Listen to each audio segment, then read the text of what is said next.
My homily for the first Sunday in Lent, the 18th of February 2024. On the first Sunday in Lent, we always have the account of Jesus' 40 days in the desert.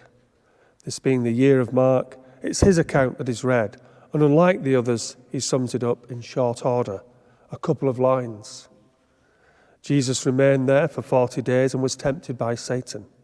He was with the wild beasts, and the angels looked after him. Mark gives us no details of Jesus' battle with Satan, perhaps because to him it was of no great consequence. There was always going to be only one winner in that contest, Jesus. So Mark cuts quickly to the beginning of Jesus' ministry, telling us that he proclaimed the good news from God and called us to repent and believe the good news. I think that we can learn from Mark's approach. He didn't dwell on the 40 days in the desert, but he moved quickly ahead to what was really important, the proclamation of the good news. Therefore, let us not dwell on this season of Lent, but let us keep focused on what we are preparing for, Easter, Jesus' resurrection and victory over sin and death. You may recall me telling you previously that Sundays are deliberately not part of Lent. Count the 40 days from Ash Wednesday and you'll see.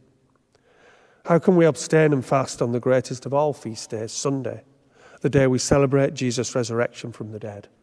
For St. Paul said, if Jesus is not risen, then our faith is in vain. It is the absolute essential core of our faith. There is a value in fasting and abstaining and giving things up.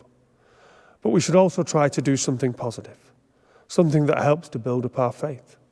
Getting to Mass and receiving the Eucharist more often, going to the sacrament of reconciliation, praying more, doing some scriptural or spiritual reading. I find biographies of saints and good people very helpful, and there are plenty in our library. And giving more to charity too is something we can do. What will help us to believe the good news of God's love? What will help people see God's love at work in our lives?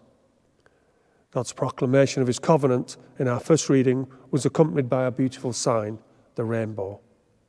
What beautiful sign can we show that God's love is at work in our lives?